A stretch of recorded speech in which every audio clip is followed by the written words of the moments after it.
Max is an amazing thing, and if anybody is on some of the Facebook sites that see John Cooksey recently posted something about the hardest working guy in Hot Springs.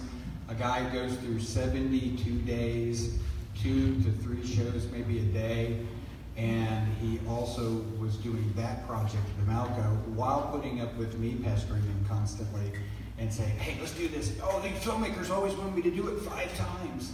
And and then he's actually bled on the project too, so it was an experience. Well, first of all, thank you all for coming, and big thanks to the Hot Springs Documentary Film Festival for having us and doing such a wonderful job here with everything. Just a few words about how this film happened. I came to Hot Springs in the year 2000, shortly after the Beninis left. And I started actually become involved in the Documentary Film Festival shortly thereafter. And the name Benini was always a magical, legendary one here in Hot Springs. But I didn't get to meet them in person actually until last year, when we had the 25th anniversary of the Hot Springs Documentary Film Festival. And the Beninis were here being honored because they were instrumental in getting this film festival started. So we all wouldn't be here today without Lorraine and Benini. So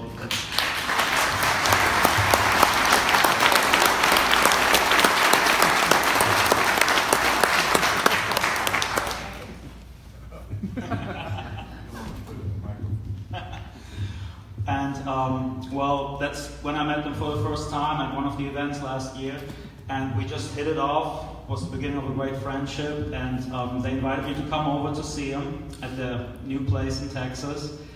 And I went to see them in December of last year. And I wasn't planning on making a film. I was just going there as a friend. They invited me, and Lorraine and I started talking about how to promote the new gallery, the new Museo Benini that you saw towards the end of the film. And I said, well, let's make a video. So the plan was to make a little 10-minute video for the website, just to show people the new Museum Benini.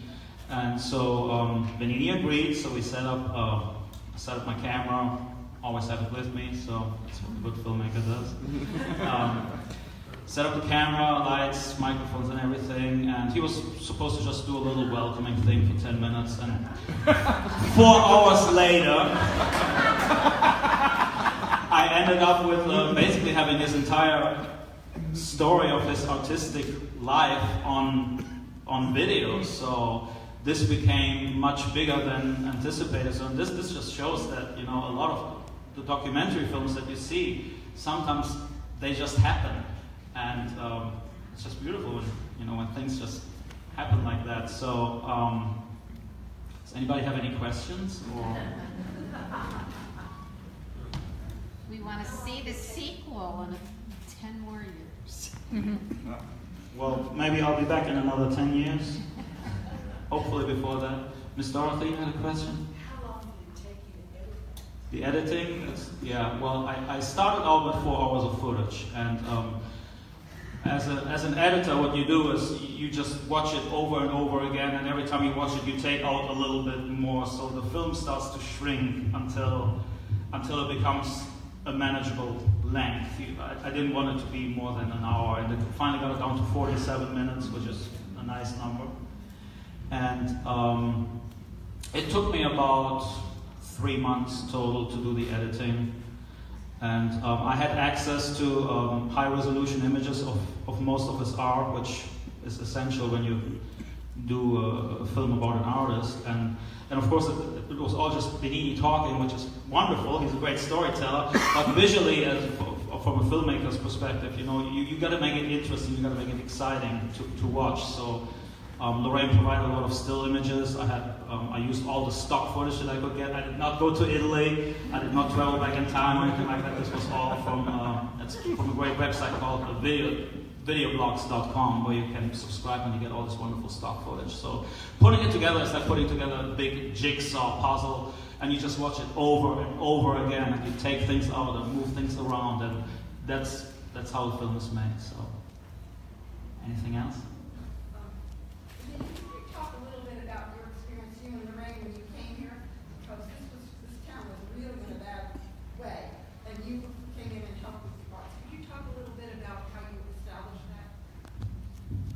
have 4 hours. That's the subject for a whole other documentary that we're going to do, Benini and Hot Springs, because there's just so much history. This film was about the art. This was supposed to be for the website, originally just showing the art. But Benini and Hot Springs, we'll make a film just about that. Yeah, that's there's a question back there. How do you put a price on a masterpiece after a masterpiece after a masterpiece? Is it you or is it the collector? How do you, after how many thousands of hours that you put into a painting or hundreds, how do you put a price on it? Or is it the collector? I'm a wise guy, and I never talk money. Lorraine is in charge of that. When I first met her, she was getting her master's cum laude in journalism communication, and it was probably the most difficult union possible. She came from planet Columbus, Ohio, and I came from planet Promiscuous, Europe. And as difficult as it was, she took over my life, literally. I had an international career before then, and my archives were 3 shoe boxes. And that's all I needed. She started to document everything. And the archives now cover about 2,000 square feet. And more than that, she told me that her grandfather was an Italian Jew, and her grandmother was a Swiss German.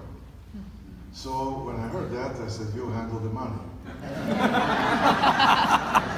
And you know, we started living, we bought a shack, a fish camp on the St. John River in Florida. And 30 years later, we end up buying the property that Lyndon Johnson had chosen to be his legacy in the Hill Country. The pricing still shocked me, what she charges for the painting. For me, for as long as I have $200 in my wallet and nothing to worry about, that's all that is important. But time is a great ally to any artist. And of course the fact that I've been very, very documented through the years. So to get a painting, you'll have to talk to her, and if she likes you, then she screens you, and then she put you in touch with me, and then if I like you, then I'll let you have a painting.